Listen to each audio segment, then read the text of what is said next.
질문 하나 드리겠습니다. 만약 당신에게 갑자기 큰 돈이 생긴다면 가족은 어떻게 변할까요? 더 자주 연락할까요? 더 따뜻하게 대할까요? 아니면 당신이 예상하지 못한 모습을 보일까요? 요즘 뉴스를 보면 비슷한 이야기들이 들립니다. 재개발로 보상금을 받은 어르신이 갑자기 후견인을 필요로 한다는 진단을 받습니다. 자녀들이 법원에 신청을 합니다. 부모님 판단력이 흐려졌다고 말합니다. 그리고 재산 관리권이 넘어갑니다. 어르신은 자기 돈을 자기 뜻대로 쓸 수 없게 됩니다. 한 통계가 있습니다. 성년후견제도 신청 건수가 지난 5년간 3배 증가했습니다. 그중 절반 이상이 재산 분쟁과 연결되어 있습니다. 누가 신청하느냐고요? 가장 많은 경우가 자녀입니다. 돈은 관계를 시험합니다. 평소엔 보이지 않던 본심이 재산 앞에서 드러납니다.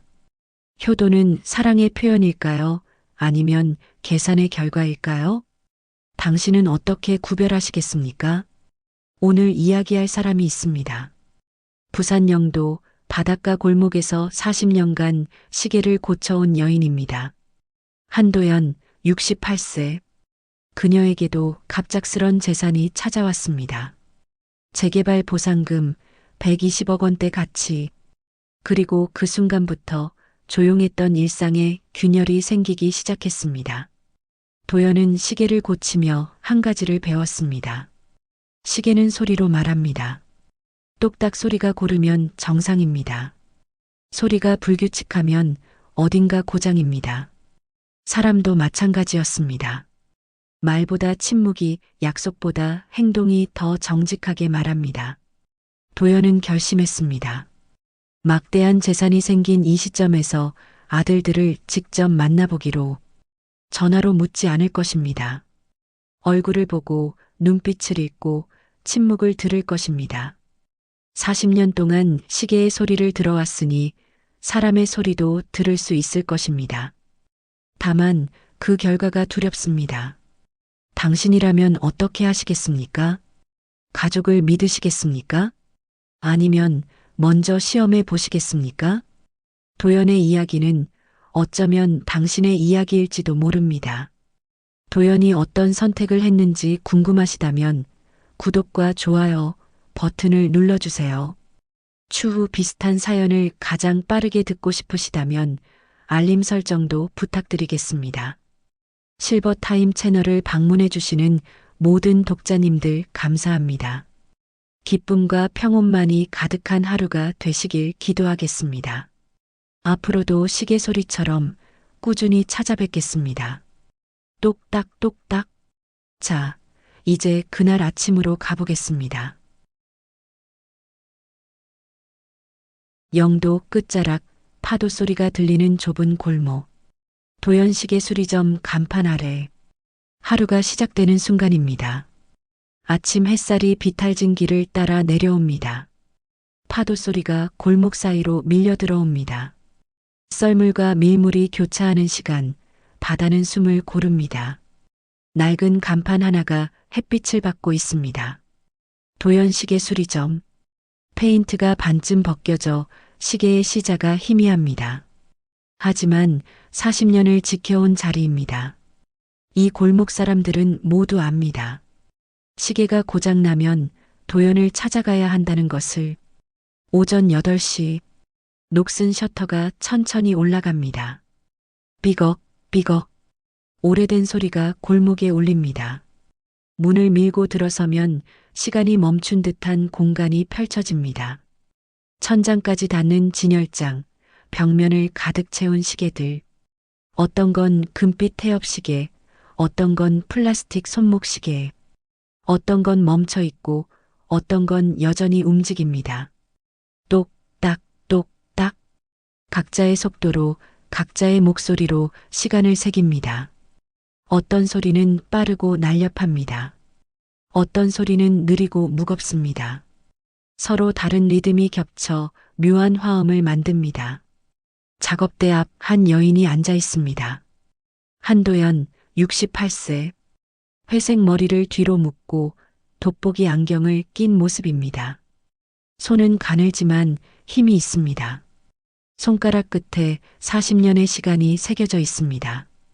그녀 앞엔 손목시계 하나가 놓여 있습니다. 뒷면이 열려 있고 작은 부품들이 펼쳐져 있습니다. 도연이 확대경을 눈에 가져다 댑니다. 핀셋으로 스프링 하나를 집어 올립니다. 숨을 멈추고 정확하게 홈에 끼워 넣습니다. 그리고 기름을 한 방울 떨어뜨립니다. 작은 소리가 들립니다. 딸깍. 시계가 다시 숨을 쉽니다. 도연은 28배 이 가게를 열었습니다. 남편은 선원이었습니다. 원양어선을 타고 나가면 석 달, 돌아오면 보름. 그런 식으로 살았습니다. 아이 둘을 키우며 도연은 시계를 배웠습니다. 처음엔 배터리 교체, 줄 조절 같은 단순한 일부터 시작했습니다. 골목 시계방 할아버지가 가르쳐 줬습니다. 시계는 거짓말을 안 해. 고장나면 멈추고 고치면 다시 가지. 사람보다 정직해. 할아버지의 말이 맞았습니다. 하지만 도연에겐 특별한 재능이 있었습니다. 손끝 감각이 예민했습니다. 시계를 귀에 갖다 대면 어디가 고장인지 알 수 있었습니다. 톱니바퀴가 헛도는 소리, 스프링이 느슨해진 소리, 기름이 마른 소리, 모두 달랐습니다. 그리고 또 하나, 사람의 말 사이 침묵의 떨림을 읽는 능력이었습니다. 손님이 말합니다. 괜찮아요. 하지만 눈빛이 흔들립니다. 손이 떨립니다. 목소리가 평소보다 한 톤 높습니다. 도연은 압니다.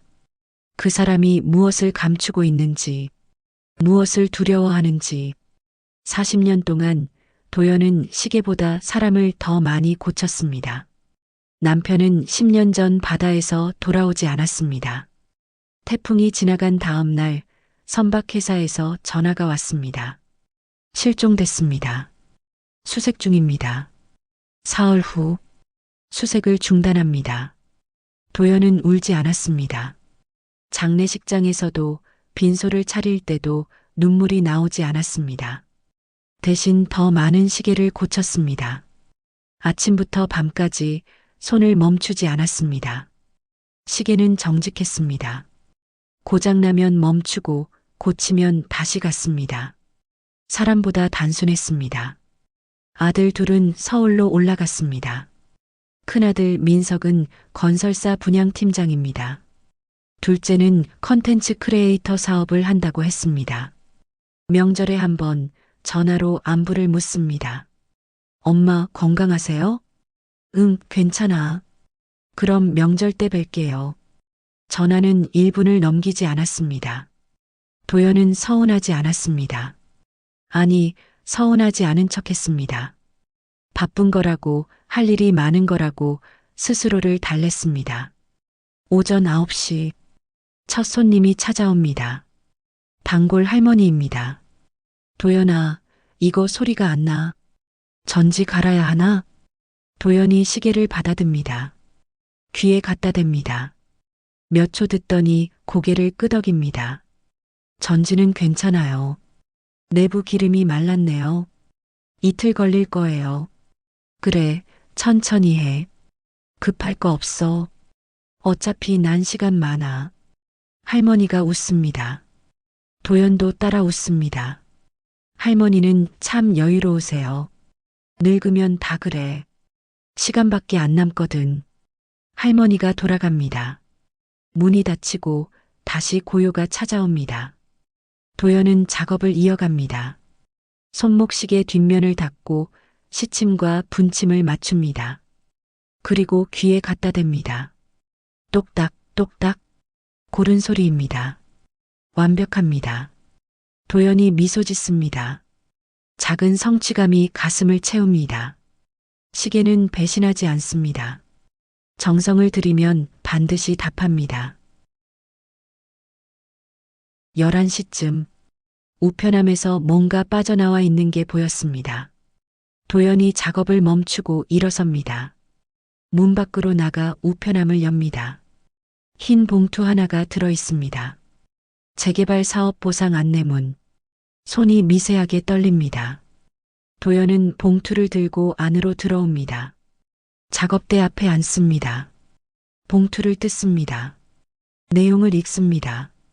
상가 분양권 배정 예고, 임대 수익권 추정가, 시장 평가액 120억 원대.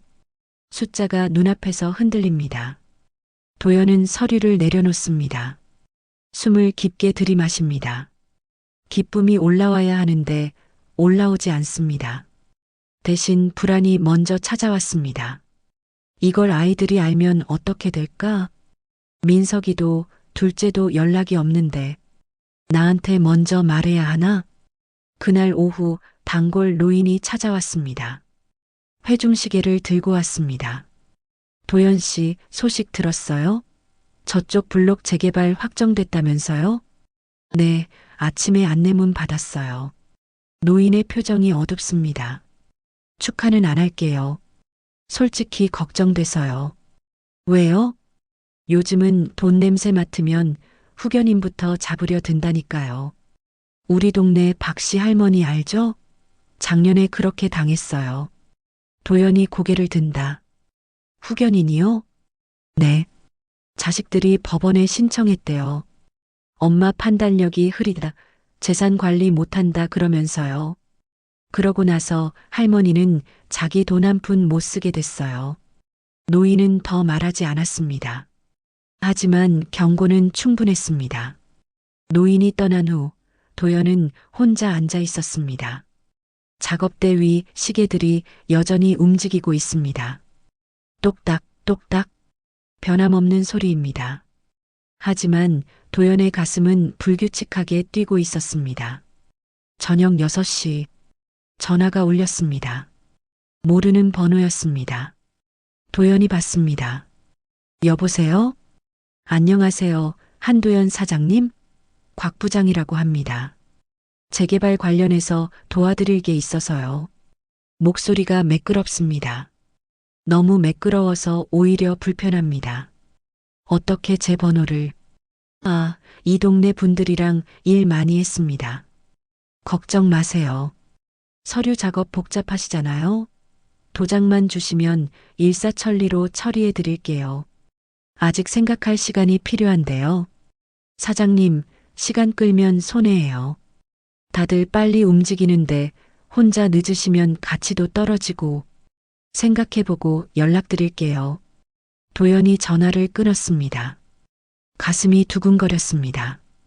불안이 아니라 분노였습니다. 내 번호는 어떻게 알았지? 도장만 주면? 그게 무슨 소리야? 도연은 서류를 다시 펼쳤습니다. 꼼꼼히 읽기 시작했습니다. 밤, 도연은 작업대 앞에 앉았습니다. 시계 하나를 손에 들었지만 고치지 못했습니다. 머릿속이 복잡했습니다. 아이들은 알고 있을까? 내가 먼저 말해야 하나? 아니면 조용히 지켜봐야 하나? 도연은 압니다. 돈이 끼어들면 사람이 달라진다는 걸. 말보다 침묵이 약속보다 행동이 진실을 드러낸다는 걸. 도연이 천천히 일어섭니다. 셔터를 반쯤 내립니다. 그리고 결심합니다. 먼저 사람들을 보자. 전화로 묻지 않을 것입니다. 직접 만나서 얼굴을 보고 눈빛을 읽고 침묵을 들을 것입니다. 40년 동안 시계를 고쳐온 사람입니다. 사람도 읽을 수 있습니다. 다만 그 결과가 두려울 뿐입니다. 작업대 위 오래된 항에 시계 하나가 놓여 있습니다. 남편이 마지막으로 차고 나갔던 시계입니다. 멈춰 있습니다. 10년 동안 도연은 그 시계를 고치지 않았습니다. 고칠 수 없었습니다. 그 시계를 고치는 순간 남편이 정말 떠났다는 걸 인정하는 것 같았습니다. 하지만 이제는 고쳐야 할 때인지도 모릅니다. 시계도 관계도. 어떤 시계는 고쳐도 다시 멈춥니다. 어떤 관계도 그럴지 모릅니다. 도연은 불을 끕니다. 어둠 속에서 시계들의 박동만이 들립니다. 똑딱 똑딱. 시간은 흐르고 있습니다. 멈추지 않고 되돌릴 수도 없이 내일 도연은 서울로 갑니다. 아들들을 만나러.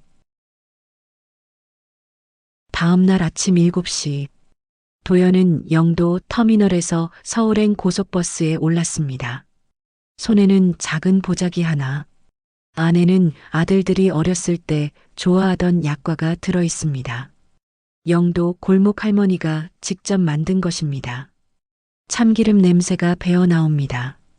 창밖으로 바다가 보입니다. 영도대교를 지나고 부산역을 지나고 도시가 멀어집니다. 도연은 창에 이마를 기댑니다. 차가운 유리가 피부에 닿습니다. 가슴이 두근거립니다. 기대보다는 불안이 컸습니다. 민석이는 어떤 표정을 지을까? 둘째는 뭐라고 말할까? 내가 너무 예민한 걸까? 생각이 꼬리를 물고 이어집니다. 4시간 후 서울 고속버스 터미널에 도착했습니다. 지하철을 탑니다. 사람들이 많습니다. 다들 바쁘게 움직입니다. 도연은 손잡이를 잡고 흔들립니다. 오전 11시 강남역에서 내립니다. 고층 아파트 단지입니다. 로비가 넓고 화려합니다. 대리석 바닥이 거울처럼 빛납니다. 경비실을 지나 엘리베이터를 탑니다. 28층 버튼을 누릅니다. 엘리베이터가 빠르게 올라갑니다. 귀가 먹먹해집니다. 문이 열립니다. 복도가 길고 조용합니다. 발소리가 울립니다. 2803호 큰아들 민석의 집입니다. 도연이 숨을 고릅니다. 초인종을 누릅니다. 잠시 후 문이 열립니다. 며느리 최세린이 나타납니다. 검은색 정장 차림입니다. 단정하게 묶은 머리, 화장기 없는 얼굴이 차갑습니다. 어머님, 오신다고 연락 안 하셨잖아요. 곧 사무실 가봐야 하는데. 미소는 있지만 눈은 웃지 않습니다. 갑자기 볼 일이 생겨서. 민석이 있니? 회사 갔어요. 요즘 바빠서 주말에도 출근하거든요. 들어오세요. 세린이 문을 열어줍니다. 거실이 넓습니다. 대리석 바닥이 차갑게 빛납니다. 소파는 회색, 벽은 흰색, 커튼은 베이지. 모든 게 정돈되어 있습니다. 아무것도 놓여 있지 않습니다. 사진 한 장, 소품 하나, 먼지 한 톨도 없습니다. 마치 모델하우스 같습니다. 사람 냄새가 나지 않습니다. 세린이 생수 한 병을 테이블에 놓습니다. 뚜껑을 따주지 않습니다. 드세요. 전 서류 좀 확인해야 해서요. 오늘 고객 미팅이 있거든요. 책상 위에는 서류들이 가지런히 쌓여 있습니다. 세무 관련 서류들입니다. 세린은 세무사입니다. 강남에 사무실을 둔 베테랑 세무사입니다. 그래, 괜찮아. 내가 갑자기 와서 미안하구나. 도연이 보자기를 풉니다. 노란 약과가 가지런히 담겨 있습니다. 이거 민석이 어렸을 때 좋아하던 약과야. 영도 골목 할머니가 직접 만든 거라서 맛있단다. 세린이 흘끗 봅니다. 아, 감사합니다. 근데 저희 요즘 다이어트 중이라서요. 탄수화물은 안 먹거든요. 민석이도 혈당 관리하고 있어서 손을 내밀지 않습니다. 침묵이 흐릅니다. 도연의 손이 공중에 멈춥니다. 보자기가 무겁게 느껴집니다. 천천히 다시 접습니다. 그래, 알았어. 세린이 소파를 가리킵니다. 앉으세요. 도연이 앉습니다. 소파가 딱딱합니다. 등받이가 너무 곧아서 기대기 불편합니다. 앉아 있는 것만으로 피곤해집니다. 세린이 서류 파일을 엽니다. 펜으로 뭔가를 체크합니다. 도연을 보지 않고 서류만 봅니다. 그나저나 어머님, 재개발 소식 들으셨죠? 민석이가 확인해 봤는데 시세가 엄청나더라고요. 분양권만 100억 넘게 나올 거래요. 응, 안내문 받았어. 그럼 위임장 작성하셨어요? 세금 문제도 복잡하거든요. 증여세, 양도세 계산해야 하고. 제가 전문가니까 세무 처리 다 해드릴 수 있어요. 아직은 생각 중이야. 빨리 하셔야 해요. 시간 끌면 세금 폭탄 맞을 수도 있어요. 타이밍이 중요하거든요. 세린의 목소리가 빠릅니다. 단어들이 정확하고 날카롭습니다. 위임장, 증여세, 양도세, 세금 폭탄, 타이밍, 전문 용어들이 쏟아집니다. 하지만 어머니, 건강, 편찮으신데 힘드시죠는 나오지 않습니다. 도연이 입을 엽니다. 목소리가 작습니다. 사실은 요즘 어지러워서 병원 좀 같이 가줄 수 있을까? 혼자 가려니 무섭더구나. 세린의 손이 멈춥니다. 하지만 눈은 여전히 서류를 보고 있습니다. 몇 초의 침묵. 그리고 대답합니다. 어머님, 간병인 알아보세요. 요즘 전문 간병 서비스 많거든요. 제가 아는 업체 연락처 드릴게요. 저희는 회사가 너무 바빠서 세무조사 시즌이라 정신이 없어요. 도연의 가슴이 내려앉습니다. 바빠서 그 세 글자가 벽처럼 서 있습니다. 넘을 수 없는 벽입니다. 그래, 알았어. 괜찮아. 네, 그럼 위임장 서류는요? 제가 법무사 소개해 드릴까요? 빨리 처리하는 게 절세에 유리한데. 아니, 괜찮아. 내가 생각 좀 더 해볼게. 도연이 일어섭니다. 다리에 힘이 없습니다. 나갈게. 바쁜데 방해했구나. 아, 벌써요?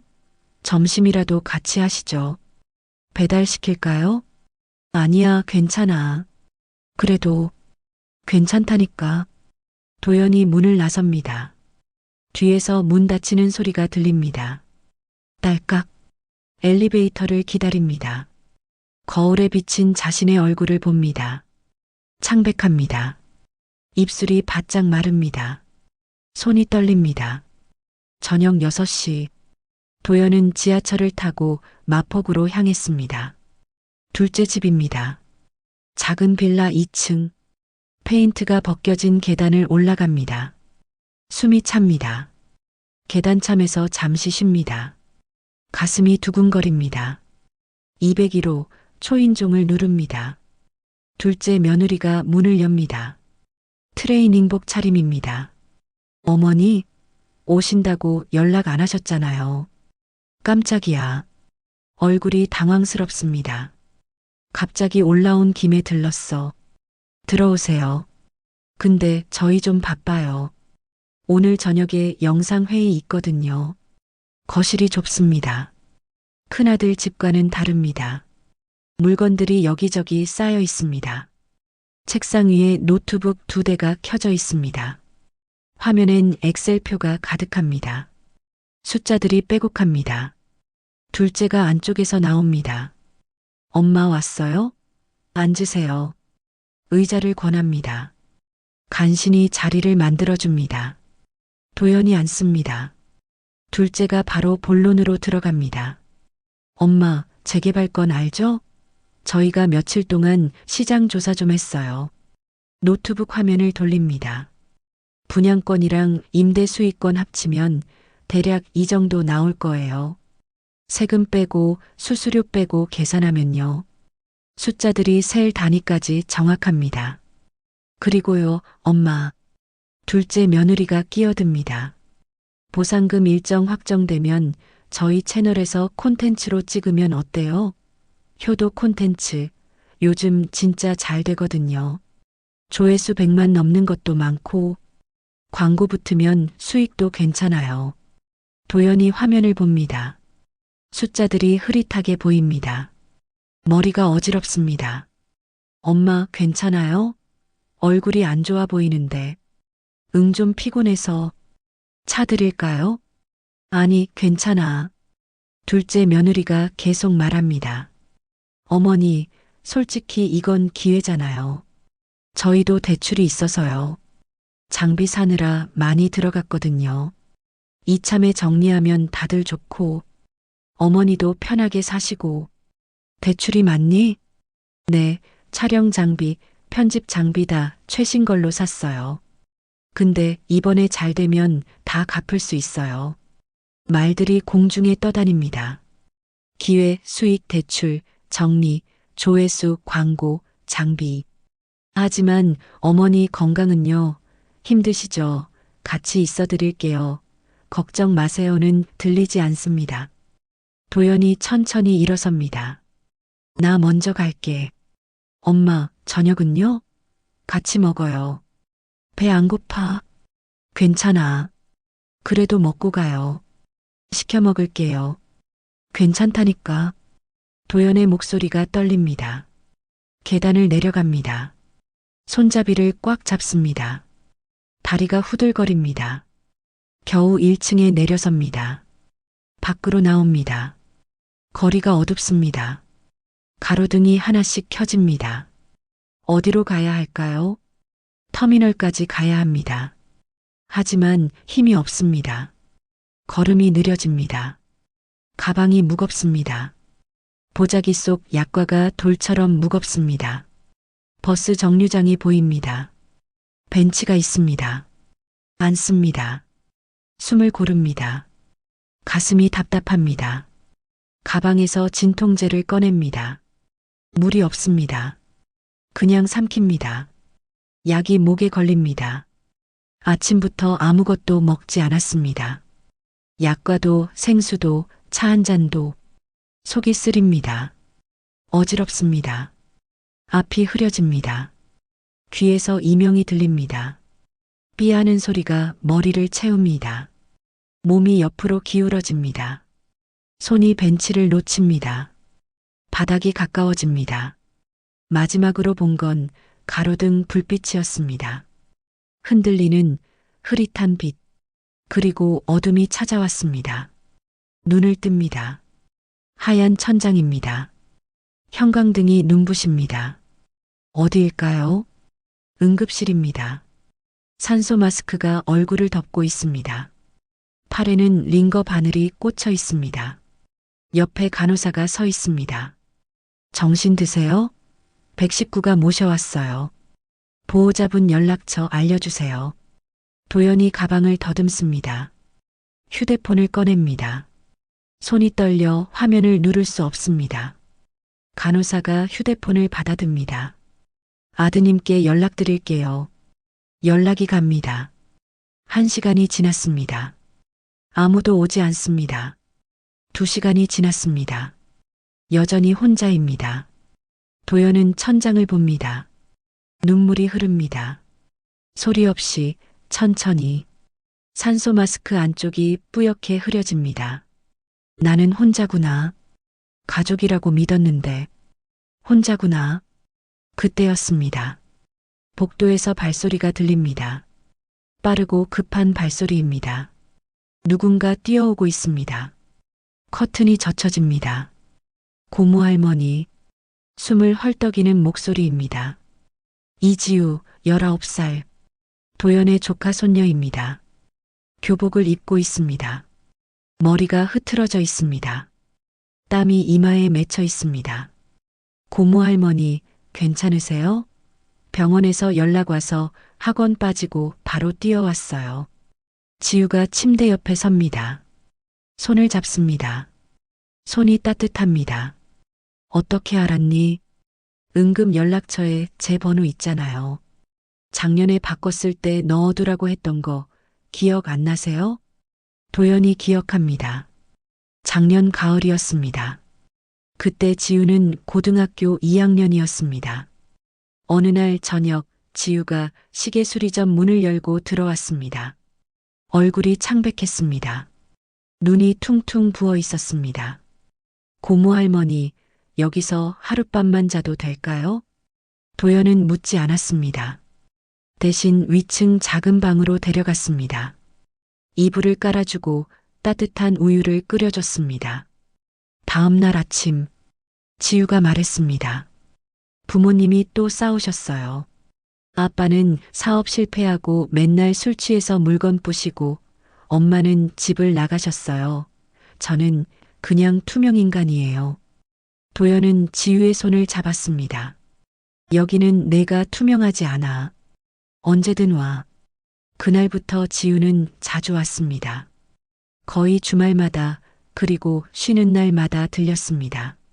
시계 고치는 걸 옆에서 지켜봤습니다. 도연은 묵묵히 일했습니다. 때때로 시계 부품을 만지게 했습니다. 말은 많지 않았지만 함께 있었습니다. 어느 날 지우가 물었습니다.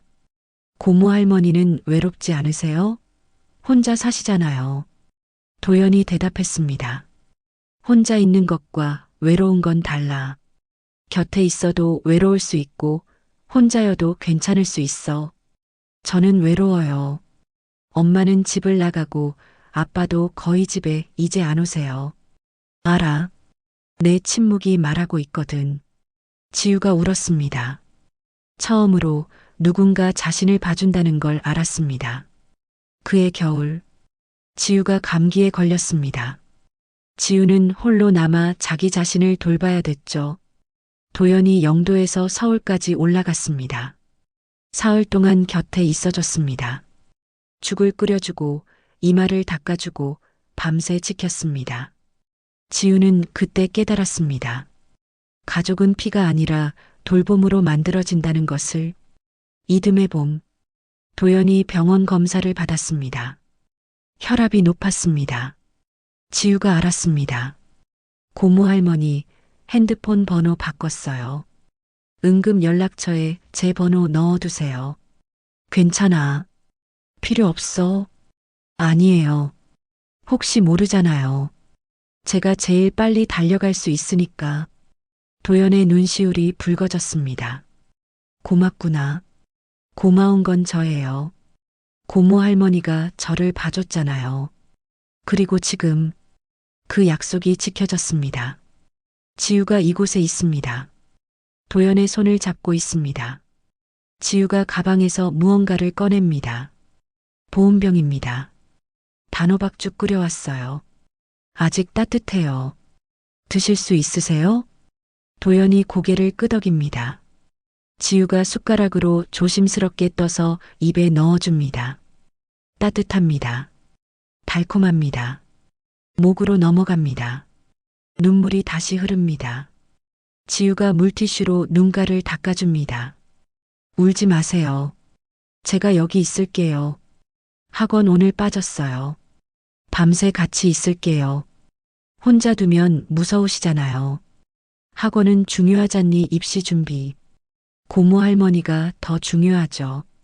학원은 다음에 가면 돼요. 지우가 웃습니다. 밝고 따뜻한 미소입니다. 진심이 담긴 미소입니다. 밤이 깊어갑니다. 지우는 의자를 침대 옆에 붙이고 앉아 있습니다. 도연의 손을 잡고 있습니다. 때때로 물을 따라줍니다. 담요를 덮어줍니다. 링거 속도를 확인합니다. 말은 많지 않습니다. 하지만 동작 하나하나가 따뜻합니다. 계산하지 않습니다. 재지 않습니다. 그냥 있어줍니다. 도연은 천장을 봅니다. 오늘 하루가 주마등처럼 지나갑니다. 큰아들의 집, 차가운 대리석 바닥, 며느리의 간병인 알아보세요. 절세, 세금 폭탄, 둘째의 엑셀표 숫자들, 효도 콘텐츠, 대출 갚을 수 있어요. 그리고 지금 옆에 앉아있는 지우, 손을 잡고 있는 작고 따뜻한 손. 도연은 깨달았습니다. 가족의 빈자리를, 가족의 침묵을, 그리고 진짜 사랑이 무엇인지를. 돈은 말을 많이 만듭니다. 계산을 많이 만듭니다. 하지만 사랑은 조용합니다. 손을 잡고 곁에 있고 밤을 함께 지새우는 것. 묻지 않고 재지 않고 그냥 있어주는 것. 그것이 사랑이었습니다. 도연이 결심합니다. 이제는 달라져야 합니다. 먼저 자신을 지켜야 합니다. 그리고 진짜 사랑을 지켜야 합니다. 내일 태어나면 해야 할 일이 있습니다. 은행에 가야 합니다. 거래 내역을 확인해야 합니다. 변호사를 만나야 합니다. 시간이 증명하는 것들을 확인해야 합니다. 누가 진짜 가족인지 이제는 알았으니까. 다음 날 아침입니다. 햇빛이 응급실 커튼 사이로 스며듭니다. 도연이 눈을 뜹니다. 옆 의자에 지우가 앉아 있습니다. 목을 비스듬히 기댄 채 잠들어 있습니다. 교복이 구겨져 있습니다. 밤새 깨지 않았던 것입니다. 도연이 조용히 손을 뻗습니다. 지우의 어깨를 살짝 흔듭니다. 지우가 눈을 뜹니다. 고모 할머니 깨셨어요? 어디 불편하신 데 없으세요? 괜찮아. 너 밤새 잔 거니? 네. 괜찮아요. 의자 편했어요. 거짓말입니다.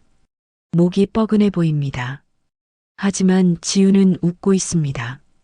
오전 9시 복도에서 발소리가 들립니다. 여러 명의 발소리입니다. 커튼이 젖혀집니다. 민석과 세린이 들어옵니다. 둘째 부부도 함께입니다. 민석이 침대 옆에 섭니다. 엄마, 괜찮으세요? 어제 연락받고 바로 오려고 했는데 회의가 있어서.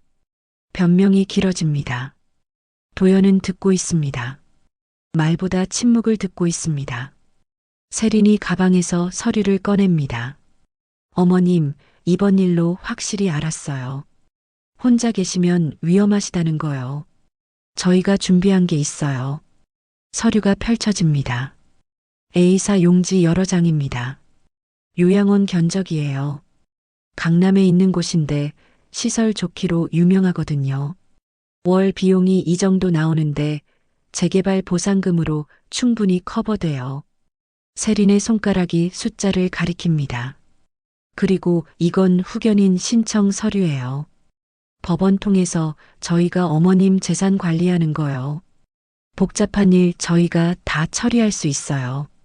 도연이 서류를 봅니다. 글자들이 흐릿합니다. 하지만 느낌은 선명합니다. 차갑습니다. 계산되어 있습니다. 효율적입니다. 하지만 따뜻하지 않습니다. 생각해 볼게. 도연이 말합니다. 엄마, 빨리 결정하셔야 해요. 시간이 없어요. 둘째가 끼어듭니다. 맞아요. 건강도 안 좋으신데 혼자 계시면 더 위험하잖아요. 지우가 일어섭니다. 고모 할머니 혼자 아니에요. 제가 있잖아요. 민석이 지우를 봅니다. 내가? 고등학생이 뭘 어떻게 해? 밤새 같이 있었어요. 앞으로도 그럴 거예요. 세린이 코웃음 칩니다. 학생이 무슨 돌봄을 해? 전문가가 필요한 일이야. 저는 전문가는 아니지만 마음은 진짜예요. 침묵이 흐릅니다. 무거운 침묵입니다. 민석이 말합니다. 엄마, 우리 말이 맞잖아요. 지우도 입시 준비해야지. 어떻게 엄마 돌봐요. 도연이 입을 엽니다. 다들 나가줄래? 피곤해. 하지만 엄마, 나가줘. 혼자 있고 싶어. 목소리가 단호합니다. 아들들이 나갑니다. 불만스러운 표정입니다. 지우만 남았습니다. 고모 할머니, 저도 나갈까요? 아니, 너는 있어. 도연이 지우의 손을 잡습니다. 고마워. 뭐가요? 다 고마워. 내가 여기 있는 것, 그것만으로도. 지우의 눈시울이 붉어집니다. 오후 2시, 퇴원 수속을 밟습니다. 의사가 말합니다. 과로와 영양실조예요. 충분히 쉬시고 잘 드세요. 다음 주에 외래 진료받으러 오세요. 도연이 고개를 끄덕입니다. 지우가 짐을 챙깁니다. 병원 밖으로 나옵니다. 햇빛이 눈부십니다. 고모 할머니, 어디 가실 거예요? 부산으로 바로 내려가세요? 아니, 가야 할 데가 있어. 어디요? 변호사 사무실. 변호사요? 응. 재개발 보상 절차 알아봐야 해. 아들들 말만 듣고 있을 순 없잖아. 지우가 고개를 끄덕입니다. 오후 3시, 도연과 지우는 법무법인 사무실에 앉아 있습니다. 변호사가 맞은편에 앉습니다. 어떻게 도와드릴까요? 도연이 말합니다. 재개발 보상금 받는 절차를 알고 싶어요. 그리고 재산을 지키고 싶고요. 변호사가 노트북을 엽니다. 구체적으로 말씀해 주시겠어요? 도연이 천천히 설명합니다. 재개발 안내문 이야기, 아들들의 압박 이야기, 후견인 서류 이야기, 브로커의 전화 이야기. 변호사가 듣고 있습니다. 고개를 끄덕입니다. 알겠습니다. 먼저 보상 절차부터 설명드릴게요. 변호사가 화면을 돌립니다. 재개발 보상금은 단계별로 진행됩니다. 토지 및 건물 평가, 보상 협의, 계약 체결, 그리고 보상금 지급 순서입니다. 얼마나 걸려요? 보통 6개월에서 1년 정도요. 급하게 진행하면 불리한 조건을 받을 수 있어요. 필요한 서류는요? 권리증, 등기부등본, 신분증이 기본이고요. 가장 중요한 건 보상금을 받을 통장입니다. 통장이요? 네. 기존 통장 말고 신규로 개설하시는 게 좋아요. 보상금 전용 계좌를 만드는 겁니다. 도연이 고개를 갸웃합니다. 왜 새로 만들어야 해요? 변호사가 설명합니다. 몇 가지 이유가 있습니다.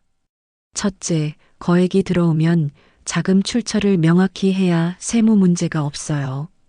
둘째, 보상금만 따로 관리하면 나중에 분쟁이 생겨도 입증이 쉽습니다. 분쟁이요? 네. 가족 간 재산 다툼이 생기면 보상금이 어디서 왔고 어떻게 쓰였는지 증명해야 하거든요. 전용 계좌가 있으면 깔끔합니다. 도연이 이해합니다. 그리고 셋째, 이게 제일 중요한데요. 혹시 후견인 신청이 들어와도 기존 생활비 통장과 분리되어 있으면 보호받기 쉬워요. 도연의 표정이 굳습니다. 아들들이 그럴 수도 있다는 거죠? 가능성은 항상 열려 있어요. 대비하시는 게 좋습니다. 변호사가 계속 말합니다. 그 외에도 몇 가지 법적 장치를 만들 수 있습니다. 어떤 거요? 유언 대용 신탁, 사전 의료 지시서, 그리고 법률 대리인 지정입니다. 변호사가 하나씩 설명합니다. 유언 대용 신탁은 재산을 신탁회사에 맡기는 겁니다. 사후에 원하시는 대로 분배되게 설정할 수 있어요. 신탁이요? 네. 예를 들어 영도상인 장학신탁을 만들 수 있습니다. 분양권과 임대 수익권을 신탁에 귀속시키고 그 수익으로 지역 청소년들에게 장학금을 주는 거죠. 도연이 생각합니다. 자신이 40년 동안 일한 영도, 그 골목에서 자란 아이들, 지우처럼 어려운 환경에서도 꿋꿋하게 버티는 아이들. 좋아요. 그렇게 하고 싶어요. 그리고 지우 씨를 위한 별도 설정도 가능합니다. 작업실 소유권과 주거, 신탁 수익권을 지우 씨에게 넘기는 거예요. 학비 지원도 포함할 수 있고요. 지우가 놀란 표정으로 도연을 봅니다. 고모 할머니, 그건 너무 과해요. 과하지 않아. 너는 나한테 가족이야. 진짜 가족. 도연의 목소리가 단호합니다. 사전 의료지시서는 의료나 요양에 대한 결정을 스스로 하시는 겁니다. 누구도 대신 결정할 수 없게 하는 거죠. 후견인도요? 네. 사전 의료지시서가 있으면 후견인이라도 함부로 못합니다. 본인의 의사가 최우선이에요. 도연이 안도합니다. 자신의 삶을 자신이 결정할 수 있다는 것. 마지막으로 외부 압박을 차단하세요. 브로커나 누가 연락 오면 법률 대리인 통해 연락하라고 하시면 됩니다. 제 명함 드릴게요. 변호사가 명함을 건넵니다. 도연이 받습니다. 무게감이 느껴집니다. 작은 종이 한 장이지만 방패가 될 것입니다. 서류 준비하는데 일주일 정도 걸립니다. 그때 다시 오셔서 서명하시면 돼요. 고맙습니다. 그 전에 먼저 하실 일이 있어요. 뭔데요? 은행 가셔서 신규 통장 개설하세요. 보상금 전용 계좌요. 제가 추천하는 은행 지점이 있는데 거기 가시면 절차가 빠릅니다. 변호사가 메모지에 은행 이름과 주소를 적어줍니다. 이 지점으로 가세요. 보상금융 통장 개설한다고 하시면 됩니다. 신분증과 재개발 안내문 가져가시고요. 오늘 가도 돼요? 네. 오후 5시까지 영업하니까 지금 가시면 됩니다. 도연과 지유가 일어섭니다. 변호사와 악수합니다. 다음 주에 뵙겠습니다. 오후 4시 강남역 근처 은행입니다. 도연이 창구로 갑니다. 신규 통장 개설하고 싶은데요. 재개발 보상금 받을 계좌요. 직원이 신분증을 확인합니다. 네, 알겠습니다. 신규 통장 만들어 드릴게요. 잠시만 기다려 주세요. 직원이 컴퓨터를 두드립니다. 화면을 보더니 말합니다. 고객님, 저희 은행에 기존 계좌가 하나 있으시네요. 확인 좀 하고 가실까요? 신규 통장이랑 연결하면 관리가 편하실 거예요. 아, 네. 그럼 확인해 주세요. 최근 거래 내역 출력해 드릴게요. 프린터 소리가 들립니다. 종이가 나옵니다. 1장, 2장, 3장. 직원이 서류를 건넵니다. 최근 3년치 거래 내역이에요. 한번 확인해 보세요. 도연이 서류를 받습니다. 천천히 내려다봅니다. 숫자들이 나열되어 있습니다. 출금 내역, 공과금 생활비, 그리고 입금 내역, 시계 수리비. 그런데 그게 전부가 아닙니다. 매달 빠짐없이 20만 원, 송금인 이름, 이지호. 도연의 손이 떨립니다. 서류를 계속 넘깁니다. 작년 12월 20만 원, 작년 11월 20만 원, 작년 10월 20만 원, 2년 전, 3년 전, 단 한 달도 빠짐없이 모두 이지호. 도연이 얼어붙습니다. 옆에 서 있던 지유가 당황합니다. 고모 할머니, 이게 뭐니? 도연이 묻습니다. 목소리가 떨립니다. 지유가 고개를 숙입니다. 아, 그거요. 내가 3년 동안? 고모 할머니, 화내지 마세요. 직원이 눈치를 챕니다. 제가 잠깐 자리 비울게요. 천천히 확인하세요. 자리를 떠납니다. 도연이 서류를 다시 봅니다. 36개월, 매달 20만 원, 총 720만 원. 고등학생이 3년 동안 모은 돈입니다. 주말마다, 밤마다 일한 돈입니다. 그 돈을 자신에게 보낸 것입니다. 왜 이런 짓을 했니? 짓이 아니에요. 저 아르바이트에서 번 돈이에요. 편의점에서 주말마다 일했어요. 그걸 왜 나한테? 고모 할머니가 저 키워주셨잖아요. 밥도 사주시고 학원비도 보태주시고 저는 그냥 갖고 싶었어요. 갚을 게 뭐가 있어. 난 내가 좋아서 한 건데. 저도 좋아서 한 거예요. 지유가 웃습니다. 눈물이 글썽입니다. 도연이 지유를 안습니다. 은행 한가운데서 사람들이 보는 앞에서 미안해. 내가 이렇게까지 하는 줄 몰랐어. 미안할 거 없어요. 저는 행복했어요. 고모 할머니 생각하면서 일하는 게 좋았어요. 두 사람이 한참을 그렇게 서 있습니다. 도연은 깨달았습니다. 사랑은 금액의 크기가 아니라는 것을. 120억짜리 재산 앞에서 계산기를 두드리는 사람들이 있습니다. 하지만 20만 원씩 3년 동안 꾸준히 보내준 사람도 있습니다. 어느 쪽이 더 큰 사랑일까요? 이제 도연은 압니다. 잠시 후 직원이 돌아옵니다. 괜찮으세요? 네. 죄송해요. 신규 통장 만들어주세요. 알겠습니다. 신규 통장이 발급됩니다. 보상금 전용 계좌입니다. 도연이 통장을 받습니다. 은행을 나옵니다. 저녁 햇살이 따뜻합니다. 도연이 지유의 손을 잡습니다. 지유야. 네.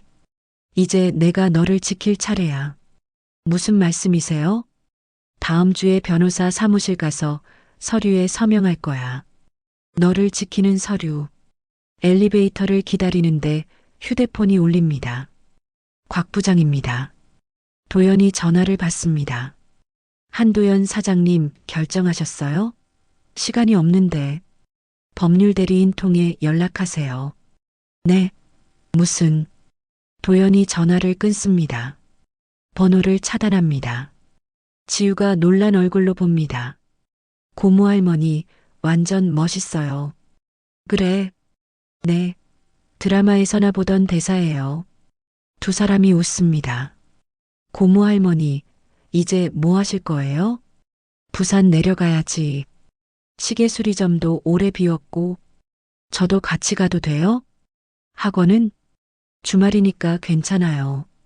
같이 가서 청소 도와드리고 올게요. 도연이 지우의 머리를 쓰다듬습니다. 그래. 같이 가자. 도연은 생각합니다. 어제까지만 해도 세상이 무너지는 것 같았습니다.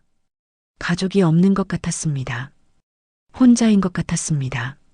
하지만 지금은 압니다. 가족은 피가 아니라 시간으로 만들어진다는 것을. 꾸준함으로, 돌봄으로, 함께 있어줌으로. 버스 터미널로 향합니다. 부산행 막차 시간에 맞춰야 합니다. 지우가 손을 잡습니다. 작지만 따뜻한 손입니다. 3년 동안 편의점에서 일하며 굳은 손입니다. 그 손이 자신을 지켜줬습니다. 도연이 다짐합니다. 이제는 자신이 지우를 지킬 차례입니다. 법적으로, 경제적으로, 그리고 무엇보다 마음으로.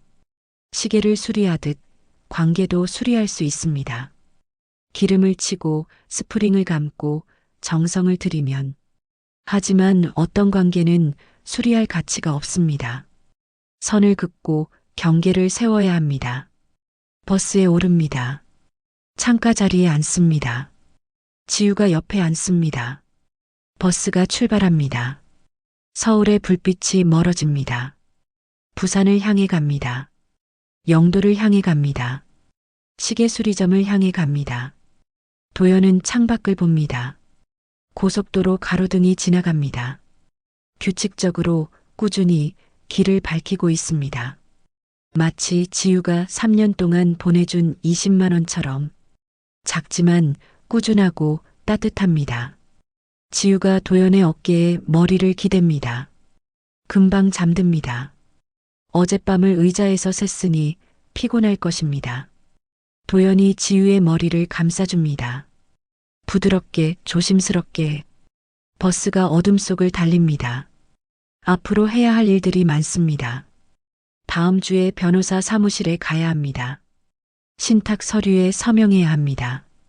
작업실을 정리해야 합니다. 아들들과의 관계를 재정립해야 합니다. 쉽지 않을 것입니다. 하지만 가능합니다. 곁에 지우가 있으니까요. 새벽 2시 부산에 도착합니다. 지우를 깨웁니다. 지우야, 도착했어. 지우가 눈을 비빕니다. 벌써요? 응. 내리자. 택시를 탑니다. 영도로 향합니다. 다리를 건넙니다. 바다가 보입니다. 어둠 속에서도 파도 소리가 들립니다. 집에 왔습니다. 시계 수리점 앞에 섭니다. 셔터가 내려져 있습니다. 도연이 열쇠를 꺼냅니다. 셔터를 올립니다. 삐걱, 삐걱. 익숙한 소리입니다. 문을 엽니다. 어둠 속 시계들이 보입니다. 몇 개는 여전히 움직이고 있습니다. 똑딱, 똑딱. 변함없는 소리입니다. 도연이 불을 켭니다. 작업실이 환해집니다. 먼지가 쌓여 있습니다. 하지만 집입니다. 자신의 자리입니다. 지우가 말합니다. 고모 할머니, 오늘은 그냥 쉬세요. 내일 아침에 청소할게요. 그래. 고맙다. 저는 위층에서 잘게요. 응. 잘 자렴. 지우가 계단을 올라갑니다. 발소리가 멀어집니다. 도연은 작업대 앞에 앉습니다.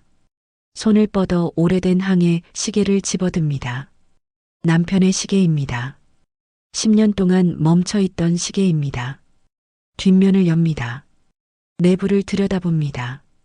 기름이 말랐습니다. 스프링이 느슨합니다. 하지만 고칠 수 있습니다. 도연이 공구를 집어듭니다. 천천히 조심스럽게 작업을 시작합니다. 먼지를 닦고 기름을 치고 스프링을 감습니다. 손끝에서 40년의 기억이 되살아납니다. 시계는 정직합니다. 정성을 들이면 반드시 답합니다. 사람도 마찬가지일 것입니다. 1시간 후 작업이 끝납니다. 항해 시계를 귀에 갖다 댑니다. 똑딱 똑딱 고른 소리입니다. 다시 살아났습니다. 도연이 미소 짓습니다. 시계를 작업대에 조심스럽게 놓습니다. 주변의 시계들이 함께 박동합니다. 똑딱 똑딱 똑딱 서로 다른 속도지만 모두 흐르고 있습니다. 시간은 멈추지 않습니다. 관계도 마찬가지입니다. 돌봄을 계속하면 살아갑니다. 도연이 불을 끕니다. 위층으로 올라갑니다. 작은 방에 들어갑니다. 침대에 눕습니다. 창밖으로 바다소리가 들립니다. 파도가 밀려왔다 밀려갑니다. 규칙적으로 꾸준히. 도연은 생각합니다. 다음 주에 변호사 사무실에 가서 모든 서류에 서명할 것입니다. 신탁을 완성하고 작업실을 정비하고 새로운 관계를 만들어갈 것입니다. 혼자가 아닙니다. 지유가 있습니다. 그리고 곧 더 많은 사람들이 올 것입니다. 장학 신탁을 통해 영도의 청소년들이 올 것입니다. 도연의 손길을 통해 그들도 배울 것입니다. 시계 수리를 그리고 돌봄을. 8개월이 지났습니다. 초여름입니다. 영도 골목에 햇살이 뜨겁습니다. 시계 수리점은 여전합니다. 도연이 우편함을 엽니다. 등기 우편이 들어 있습니다. 손이 떨립니다. 봉투를 뜯습니다. 재개발 보상금 지급 완료 통지서. 금액이 적혀 있습니다. 120억 4천만 원. 분양권 90억, 임대 수익권 30억. 숫자가 흐릿합니다. 현실 같지 않습니다. 도연이 안으로 들어갑니다. 의자에 앉습니다. 통지서를 다시 봅니다. 120억.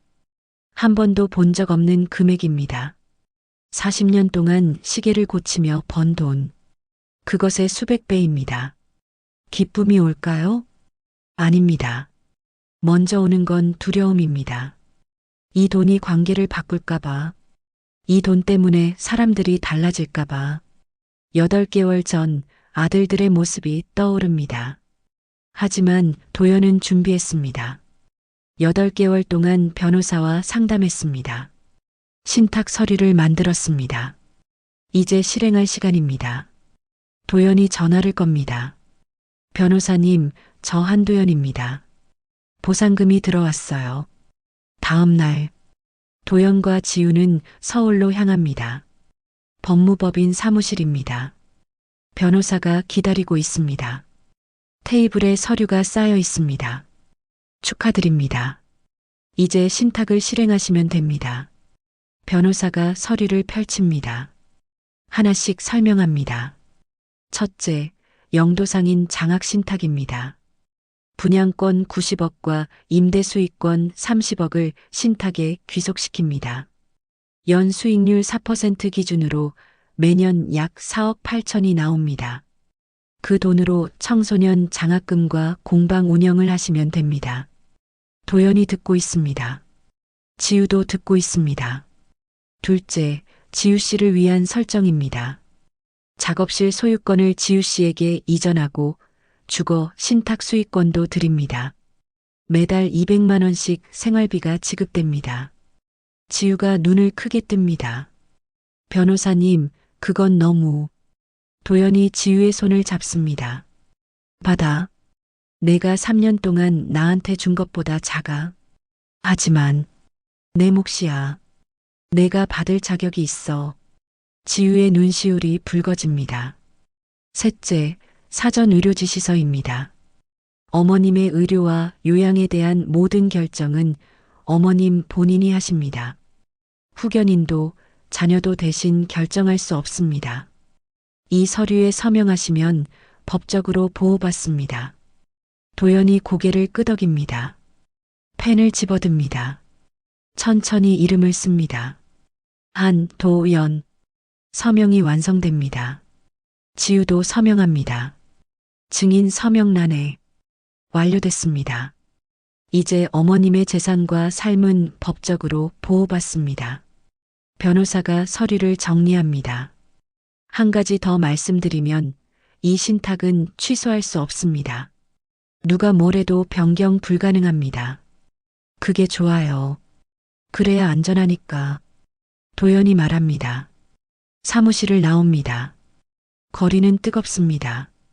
하지만 도연의 마음은 평화롭습니다. 120억.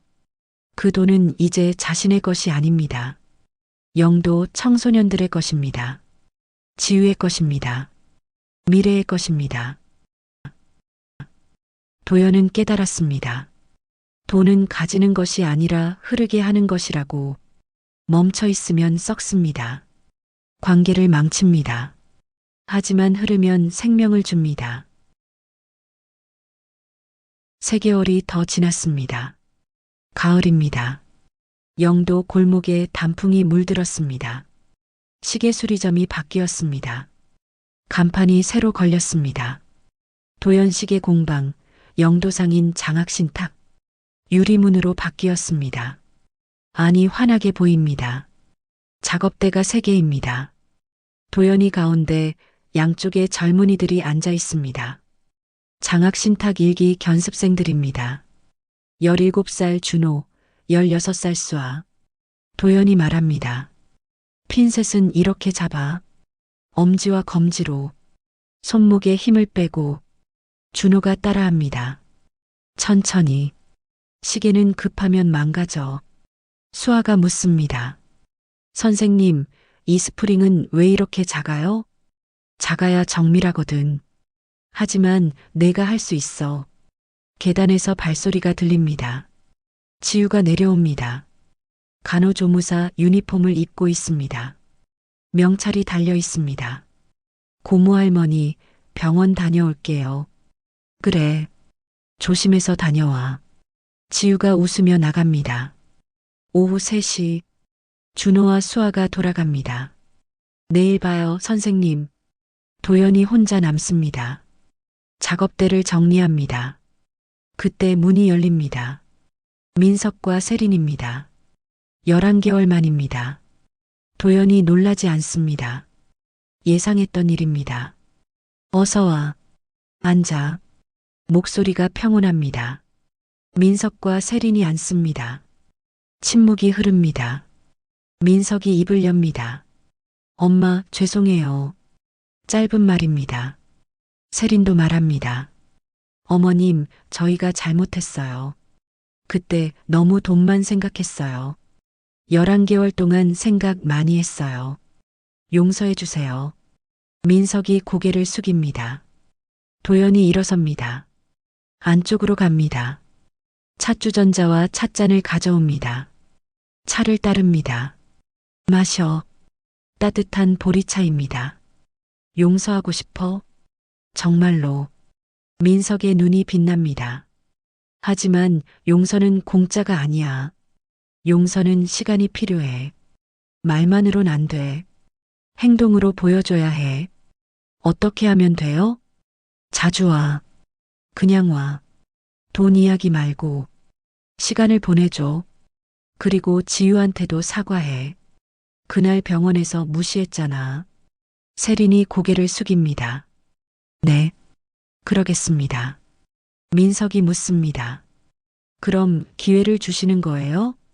기회는 줘. 하지만 경계는 지킬 거야. 천천히 가자. 1시간 후. 민석과 세린이 떠납니다. 다음 주에 또 올게요. 그래. 기다릴게. 도연은 생각합니다. 용서는 즉각적이지 않습니다. 증명이 필요합니다. 시간이 필요합니다. 도연이 작업대로 돌아갑니다. 서랍을 엽니다. 오래된 항해 시계를 꺼냅니다. 남편의 시계입니다. 다시 멈췄습니다. 뒷면을 엽니다. 스프링이 느슨해졌습니다. 도연이 공구를 집어듭니다. 천천히 작업을 시작합니다. 스프링을 다시 조입니다. 기름을 한 방울 떨어뜨립니다. 1시간 후 작업이 끝납니다. 똑딱, 똑딱. 다시 살아났습니다. 기름이 말라 멈춘 거야. 다시 감으면 또 간다. 시계처럼 관계도 그렇습니다. 계속 기름을 쳐야 합니다. 계속 관심을 줘야 합니다. 하지만 모든 시계를 고칠 필요는 없습니다. 경계를 아는 것이 중요합니다. 저녁, 지우가 돌아옵니다. 고모 할머니, 오늘 민석 아저씨랑 세린 이모 왔다 갔어요? 응, 사과하러 왔어. 용서하실 거예요? 천천히. 시간을 두고 진심인지 확인하면서 지우가 고개를 끄덕입니다. 고모 할머니는 현명하세요. 현명한 게 아니야. 그냥 시계를 오래 고쳐서 그래. 시계는 거짓말을 안 하거든. 지우가 웃습니다. 도연도 웃습니다. 밤, 공방 불이 꺼집니다. 작업대 위에 시계들이 놓여 있습니다. 어둠 속에서도 소리가 들립니다. 똑딱, 똑딱, 똑딱. 시계는 계속 갑니다. 멈추지 않고 내일을 향해. 1년이 지났습니다. 가을입니다. 영도 골목에 단풍이 물들었습니다. 바람이 불 때마다 낙엽이 날립니다. 공방 앞 벤치가 하나 놓여 있습니다. 주민들이 앉아 쉬어갑니다. 오후 3시 공방 안이 붐빕니다. 장학신탁 2기 선발 면접 날입니다. 준호와 수아가 면접관으로 앉아 있습니다. 1기 선배로서 후배를 선발합니다. 도연과 지우도 함께 앉아 있습니다. 한 소년이 들어옵니다. 15살, 이름은 태민. 손이 떨립니다. 앉아. 도연이 말합니다. 태민이 대답합니다. 고치는 게 좋아요. 망가진 걸 다시 살리는 게 진심이 느껴집니다. 도연이 고개를 끄덕입니다. 면접이 끝났습니다. 3명이 선발됐습니다. 태민, 그리고 2 소녀. 공방은 이제 6명이 됩니다. 북적이지만 따뜻합니다. 저녁 5시. 마지막 손님이 돌아갑니다. 도연이 작업대를 정리합니다. 문이 열립니다. 민석입니다. 혼자 왔습니다. 엄마, 안녕하세요. 어서 와. 세린이는? 집에 있어요. 오늘은 제가 혼자 왔어요. 민석이 가방에서 반찬통을 꺼냅니다. 세린이가 담았어요. 엄마 좋아하시는 나물 반찬이요. 도연이 받습니다. 무겁습니다. 정성이 느껴집니다. 고맙다. 앉아. 차 끓일게. 아니요, 제가 할게요. 민석이 주방으로 갑니다.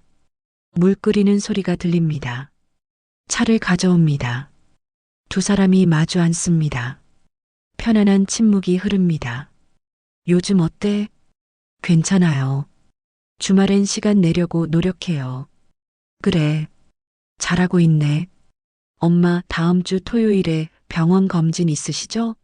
제가 같이 가도 될까요? 같이 가자. 민석이 웃습니다. 조심스럽지만 진심입니다. 도연은 압니다. 민석이 변했다는 것을. 완벽하지는 않습니다. 하지만 노력합니다. 1년 동안 거의 한 달에 2번 정도 꾸준히 왔습니다. 그것으로 충분합니다. 민석이 조심스럽게 묻습니다. 엄마, 동생한테는 연락 오셨어요? 도연이 고개를 젓습니다. 아니, 없어. 제가 몇 번 연락했는데 화가 많이 난 것 같아요. 그럴 수도 있지. 둘째 아들. 1년 동안 단 한 번도 연락이 없었습니다. 신탁 소식을 들었을 것입니다. 보상금이 자신에게 오지 않는다는 것도 화가 났을 것입니다. 배신감을 느꼈을 것입니다. 도연은 서운하지 않다고 할 수 없습니다. 하지만 후회하지는 않습니다. 관계는 강요할 수 없습니다. 돌아오고 싶을 때 돌아올 것입니다. 아니면 영영 돌아오지 않을 수도 있습니다. 그것도 선택입니다. 시간이 필요할 거야. 많은 시간이. 도연이 말합니다. 근데 엄마는 괜찮으세요? 괜찮아. 슬프지만 괜찮아. 내가 할 수 있는 건 기다리는 것뿐이야. 민석이 고개를 끄덕입니다. 1시간 후, 민석이 떠납니다. 다음 주에 뵐게요. 그래. 조심히 가. 문이 닫힙니다. 도연은 혼자 남습니다. 도연은 창밖을 봅니다. 바다가 보입니다. 해가 지고 있습니다. 하늘이 주황빛으로 물듭니다. 아름답습니다. 지우가 위층에서 내려옵니다. 고모 할머니, 저녁 준비됐어요. 그래. 올라갈게.